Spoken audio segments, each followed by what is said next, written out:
Suez Canal, one of the world's most important waterways, 164 kilometers long with a width of 56 meters at the surface. Nearly 30% of all global ship traffic passes through the Suez Canal.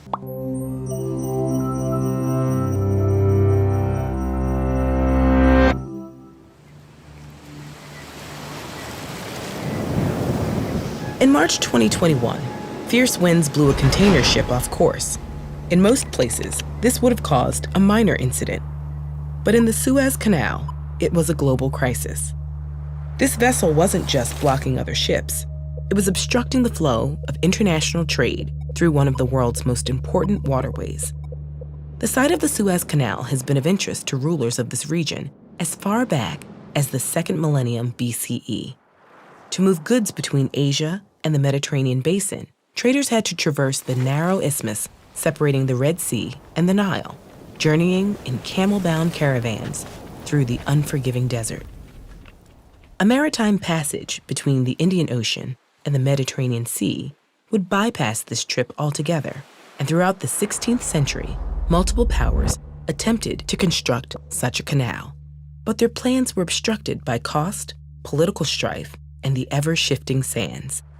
In 1798, interest in building a canal was rekindled, this time attracting attention from across Europe. Over the following decades, individuals from Austria, Italy, Britain, and France pitched their plans to Egypt's rulers. At the time, Egypt was a territory of the Ottoman Empire, which was resistant to these proposals. But Egypt's political and economic autonomy was gradually increasing, and its government was eager to pursue the project.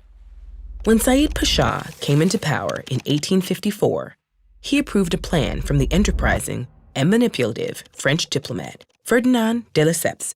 Signed in 1854 and 1856, a pair of concessions gave de Lesseps authority to establish the Suez Canal Company and finance it by selling shares to capitalists of all nations. The contracts between Said Pasha and the Canal Company also promised a workforce of hundreds of thousands of Egyptian workers. Beginning in 1862, about 20,000 laborers were forcibly recruited every month, digging the canal in harsh desert conditions without easy access to food or water. Diseases like cholera ran rampant, and workers toiled under the threat of whips. The estimates of those who died during construction range into the thousands. In 1864, the new Egyptian ruler, Ismail Pasha, put an end to the coerced Egyptian labor, but he still pressed forward with construction. Foreign workers from all over Europe and the Middle East labored alongside dredgers and bucket excavators to remove 74 million cubic meters of dirt. This massive population of workers required infrastructure to deliver drinking water and other supplies, giving rise to a flourishing economy of restaurants, brothels, and smuggled goods. Amidst the bustle were born 3 new cities with multi-ethnic populations: Port Said on the northern Mediterranean shore, Ismailia on the canal's middle tract, and Port Tawfiq at the southern edge of the canal. The construction site bypassed the Nile and ran directly from Port Said to Suez. And after years of work, the streams of the 2 seas finally began merging in the mid-1860s.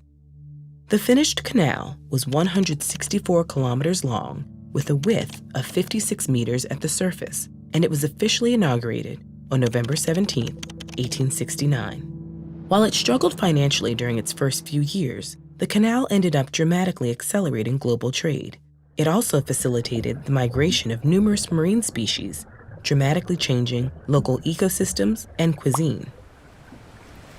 Over the decades, traffic through the canal grew, but in 1875, financial issues forced Egypt to sell much of its stock in the Canal Company, allowing Britain to take over. It was only in 1956 that control of the canal fully reverted to Egypt when it was nationalized by President Gamal Abdel Nasser. This move sparked a military standoff between Egypt and Britain, France, and Israel. But once resolved, it transformed the canal into a major source of Egypt's national revenue and helped redeem the canal's imperialist legacy. Today, nearly 30% of all global ship traffic passes through the Suez Canal, totaling over 20,000 ships in 2021.